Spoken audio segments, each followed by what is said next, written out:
بسم الله الرحمن الرحيم، والصلاة والسلام على أشرف المرسلين سيدنا محمد وعلى آله وصحبه أجمعين. ازيكم يا حبايبي؟ عاملين ايه؟ ان شاء الله يا رب تكونوا بأفضل صحة وبأحسن حال. النهارده جايب لكم فكرة ازاي ان احنا نقدر نعمل تكاية او مخدة او كوشنات، مهما كان المسمى اللي انت بتسمعها عندك في مكانك، سامبوكسات خياطة على المكنة وطبق اسفنج زي ما انتوا شايفين. اول حاجة جبناها ان احنا طبعا انا جايب لكم دي بس كده في البداية عشان نشوف الشكل قبل ما نبدأ الفيديو. الشكل كده ان هي بتبقى في الصف بتاعها بعد التنجيد 43 في 43. طبعا هنركن دي في جنب بقى ونبدأ نشتغل على الطبيعة، وهنجيب قطعة القماش بتاعتنا. طبعا انا لزقتها على الاسفنج، في مرة تانية ان شاء الله هجيبها لكم واحنا بنلزقها. بس هي طبعا بنلزقها على السفنج عادي كده بشوية كلة، او بنمسكها بمشابك من الجناب لو انت مش عايز تلزقها. طبعا هاجي بعد كده ان هجيب بقى ماركة خياطين او ماركة عادية. بس في نوع الماركات دي في منها نوعين، في نوع بيطلع من القماش والنوع التاني ما بيثبتش، بيطلع بصعوبة.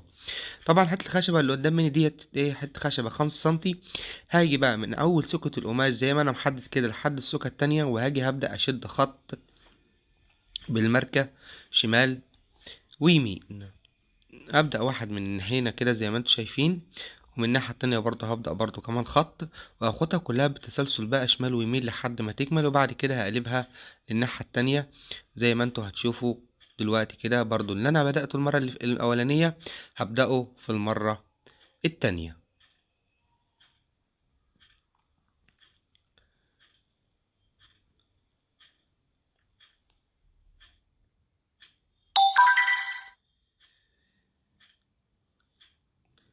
بعد ما خلصناها كده زي ما انتوا شايفين، هنبدأ بعد كده ان احنا نمشي على نفس الخطوط ديت على المكنة بتاعتنا ونمشيها شغل خياطة.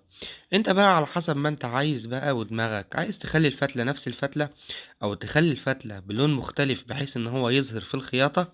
بس انا بفضل ان الفتلة تكون بشكل مختلف، ان هي بحيث انها تقدر الفتلة تخلف مع لون القماشة، يبقى الشكل واضح وطالع حاجة يعني شيك كده وجميلة وتبقى باينة.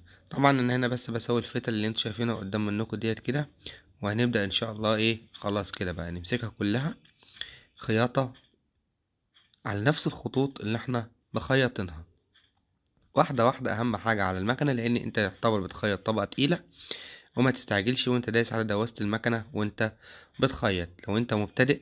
واحدة واحدة. اما لو انت متمرس دي بقى هتقدر انت تتعامل على المكنة اللي انت قاعد عليها.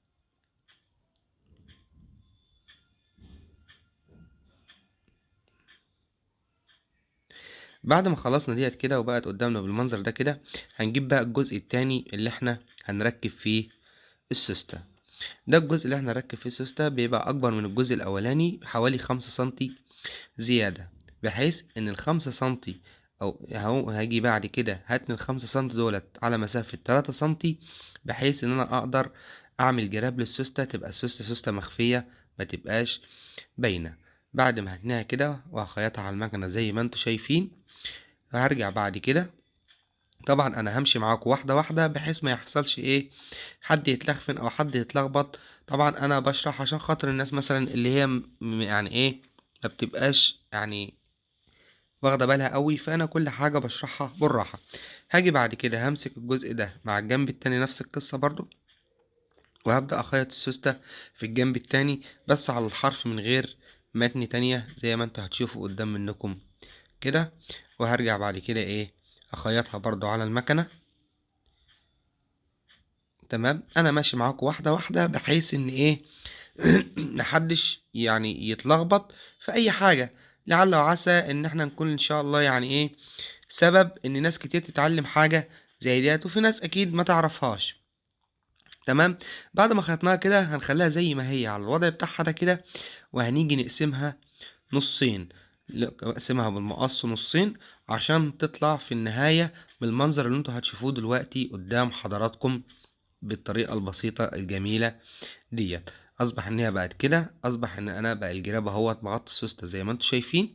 بص كل حاجة سهلة جدا. بص يعني والله لو حد ما عملهاش قبل كده هيقدر ان هو ان شاء الله يعملها بالطريقة الجميلة اللي انتوا شايفينها قدام منكم دي. بعد كده هجيب الجزء اللي انا عملته وهاجي على الزيادة اللي انتوا شايفينها دي كده، وهمسك الزيادة ديت هقصها بالمقص واحدة واحدة برضو كده واحنا شغالين بالهداوة. ماشي. انا مش مستعجل ولا انا عايز استعجل، انا جايب لكم كل حاجة والله واحدة واحدة وبالتفصيل، ومش عايز اقول لك يعني لو انت في اي حاجة عايز تسألني فيها بص بكل تأني اسألني وقول لي انت عايز ايه وايه اللي ناقصك وايه اللي انت عايز تعمله، وانا هقول لك عليه واعمله لك بدون اي مشاكل خالص. هاجي بقى اخدها كلها كده داير ما يدور الجزء الفوقاني مع الجزء التحتاني، وطبعا ايه واحدة واحدة برضو على المكنة عشان خاطر القماشة ما تهربش مني وانا شغال. طبعا عشان خاطر محدش يقول يعني يتريق على كلمة متهربش مني دي، ان المكنة من تحت سرعتها بتبقى اعلى من الكعب عشان الطبقة فممكن تسحب معايا. طبعا قبل ما اقفل الجنب ده هركب الجرار بتاع السوستة بالطريقة اللي انتوا شايفينها قدام منكم دي كده. تمام.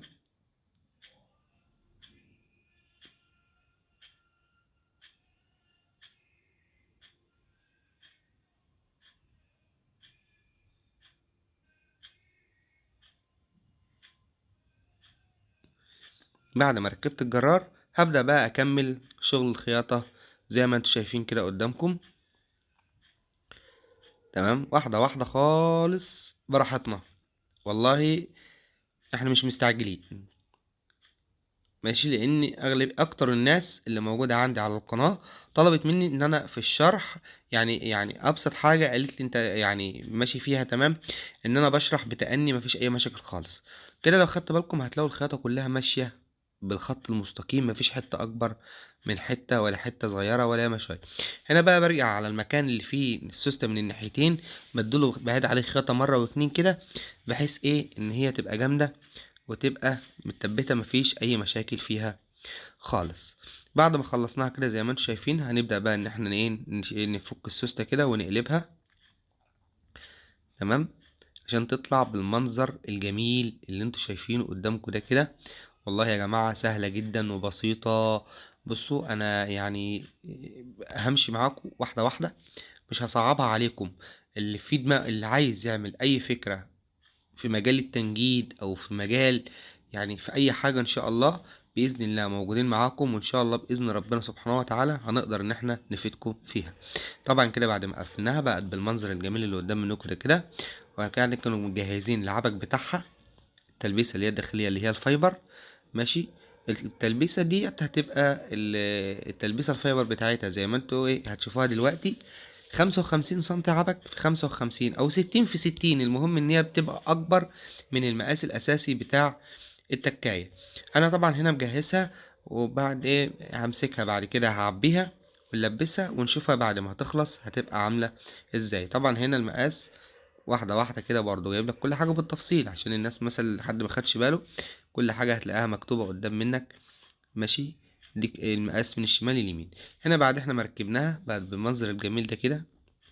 ماشي، حاجة يعني ما شاء الله حاجة تحفة. انت طبعا لو صنايعي بتعمل حاجة للزبون تظبط شغلك، تبان قدام الزبون حاجة كويسة وجميلة. اتمنى من الله سبحانه وتعالى لو الفيديو عجبكم ادعموني عشان ان شاء الله انزل لكم كل حاجة انتوا عايزينها باذن الله، واشوفكم في فيديو جديد ان شاء الله.